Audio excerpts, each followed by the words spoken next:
It's another episode of the Bobcat Club podcast. I'm your host, Carl Schoening, and today we are joined by former Texas State pitcher, now in the Washington Nationals organization, Austen Williams.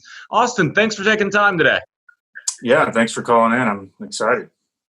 Yeah, I imagine you're kind of looking for some things to do to fill your day since you're in quarantine like the rest of us, it appears.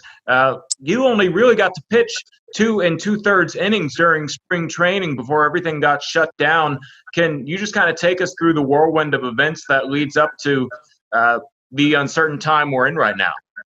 Yeah, I mean, we were speaking a little before we started this call. That Thursday night, I guess, beginning of March, the NBA, things moved really quick, and they ended up canceling their season immediately after Rudy Gobert, tested positive for the virus. And pretty much the next day, they were telling us that we were going to do the same thing. We played one more game that next afternoon against the Yankees, but they were falling in line with the other sports, and action needed to be taken pretty quickly. So pretty much just right then they canceled spring training, and we moved forward from there. And the next 3 days we talked a little more about what the plans were. And, I think it was about a week after that I had a flight home to Dallas, and now we're just kind of in a holding pattern to figure out what we're doing next. Yeah, and I think we're all trying to figure out what's going next, but we do have a good excuse to get a little nostalgic. And I'd like to start with your recent history before we jump into Texas State. You were part of a World Series winning team. What was that experience like? It was pretty awesome, and I think mine was kind of unique as well. Unfortunately, I was hurt most of the season. I had a really good spring training last year and got the one of the first guys called up out of AAA at the beginning of the season. So I pitched 2 games in April, and unfortunately hurt my shoulder. But I was part of that team at the beginning of the year, and then obviously I got to watch what they did in the playoffs and be a part of the team this spring training, and it was awesome. I think it was a long time coming for our team. We have so many good players and so many veteran guys that have all these accomplishments, and really all that was missing was a ring. And I think when we won that first series and got that monkey off of our back, which was winning a playoff series, I really honestly had no doubt we would end up winning the whole thing. I just thought the team was there and we had the distractions out of the way, and I was just really happy for all those guys that finally got a ring to themselves. Speaking of actually getting the ring, I understand you guys were just a couple weeks away from the official ceremony. Yeah, we were, obviously opening day, and then I think it was the next series at home we were going to, give out those rings and finally see them and kind of celebrate that championship. And it was obviously canceled because of all this, but I'm assuming that once we get ramped up again, wherever that may be, we'll just go ahead and do it then. So, yeah, I'm looking forward to that for sure.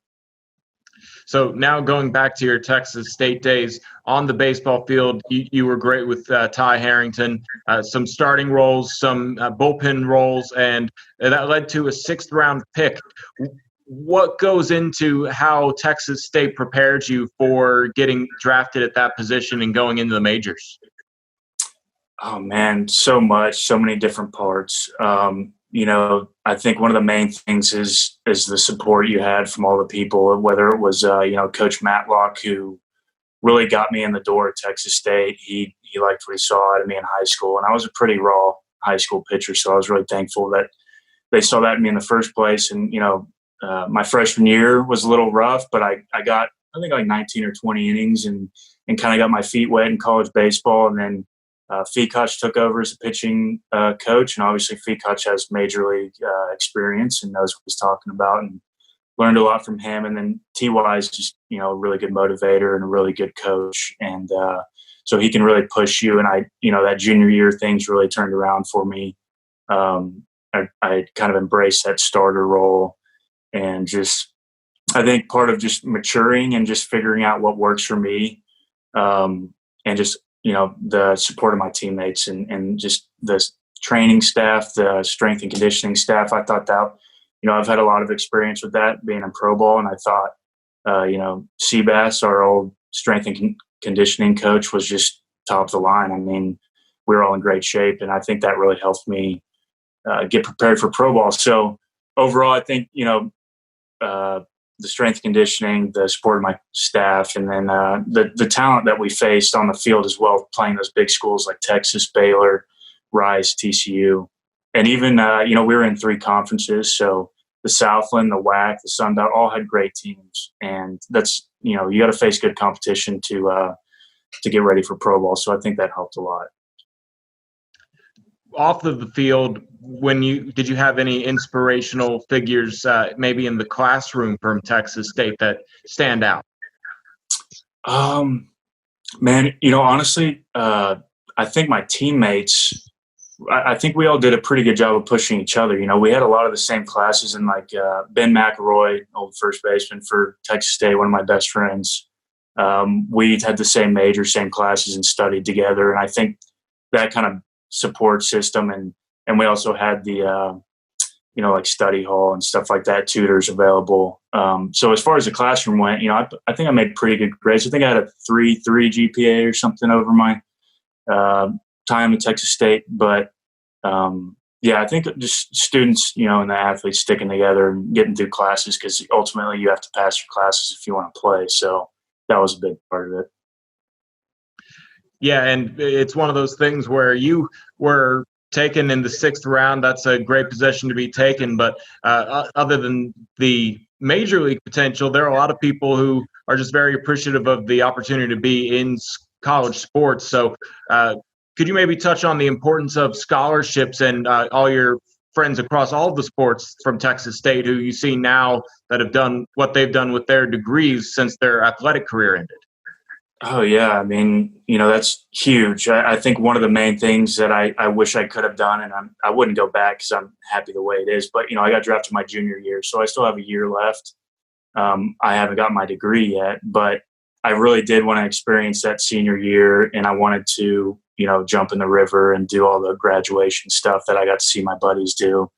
And like you said, a lot of them have moved on and done really good things and gotten good jobs. And, that Texas State degree definitely means something. And it's really important to because, even my career is going to be over one day, and I'm going to have to move on regardless of, what my life looks like then. So the degree means a lot. Education means a lot. And more than just getting a job, I think it just teaches you how to be, an adult, how to handle certain things in your life, whether it's your finances or just whatever it may be. So, it's obviously important to focus on that educational part when you are an athlete. Just kind of wrapping things up here, the stage is yours. Is there anything you'd like to say to everybody that's either a Nationals fan, a fan of yours, or a Bobcat fan out there?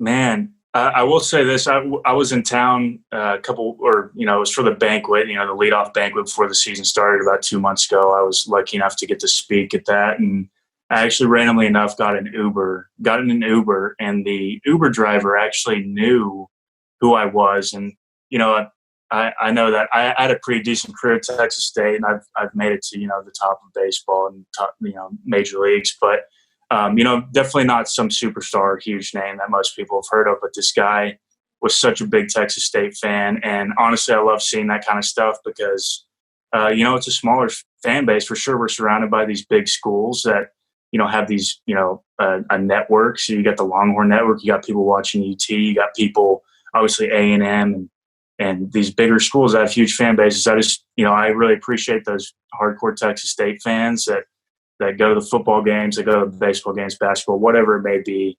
I just think that's really cool, just being a part of it and knowing that there are people out there that support us, even though it seems like some of these other schools are just, bigger presences in Texas. I think it's important to continue to support the athletes and the athletic programs here. So my Uber driver, I unfortunately forgot his name, but thank you if you're watching this.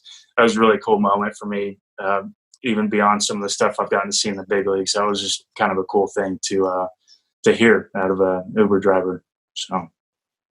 Yeah, that's a cool story. Well, we appreciate your time. Thank you so much for joining us, and we hope to see you back on the mound soon. So stay healthy, and we'll see you next time.